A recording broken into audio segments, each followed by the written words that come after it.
বিশ্বের মোট খনিজ তেলের 1/3 যে পথ দিয়ে পরিবাহিত হয় সেই হরমুজ প্রণালী এখন আক্ষরিক অর্থেই ইরানের কঠোর পাহারায়। তেহরানের দাবি, গত শুক্রবার জলপথটি উন্মুক্ত করার বিষয়ে সমঝোতা হলেও যুক্তরাষ্ট্র তাদের জলদস্যুতা ও অবরোধ বন্ধ করেনি। ফলে বাধ্য হয়ে আবারও এই সংবেদনশীল রুটে টহল ও তদারকি বাড়িয়েছে ইসলামী বিপ্লবী গার্ড কর্পস বা IRGC।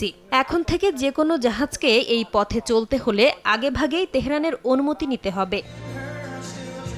অন্যদিকে ওয়াশিংটন তাদের অবস্থানে অনড়। মার্কিন প্রেসিডেন্ট ডোনাল্ড ট্রাম্প সামাজিক মাধ্যমে সাফ জানিয়ে দিয়েছেন, ইরানের ওপর নৌ অবরোধ পূর্ণ শক্তিতে বহাল থাকবে। আন্তর্জাতিক বিশ্লেষকরা বলছেন, একদিকে ইরান যেমন নিজস্ব নিয়ম জারি করছে, অন্যদিকে যুক্তরাষ্ট্র প্রণালীর বাইরে মোতায়েন রেখেছে তাদের নৌবাহিনী। এতে করে সাধারণ পণ্যবাহী জাহাজগুলো পড়েছে উভয় সংকটে। দুই পক্ষের পাল্টাপাল্টি শর্ত আর হুমকির মুখে এই পথে নিরাপদ নৌ চলাচলের আত্মবিশ্বাস তলানিতে ঠেকেছে।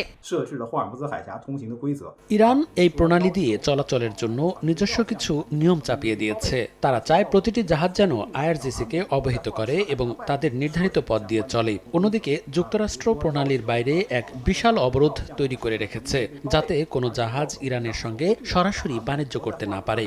উভয় পক্ষের এই পাল্টাপাল্টি শর্তারোপের ফলে এই গুরুত্বপূর্ণ জলপথ দিয়ে স্বাভাবিক নৌ চলাচলের উপর মানুষের আস্থা নষ্ট হচ্ছে।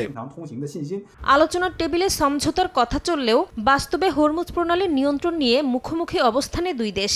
পানিপথের এই নিয়ন্ত্রণ যুদ্ধ শেষ পর্যন্ত কোন দিকে মোড় নেয়, সেদিকেই এখন তাকিয়ে আছে গোটা বিশ্ব। নাসরিন রুমি, সময় সংবাদ।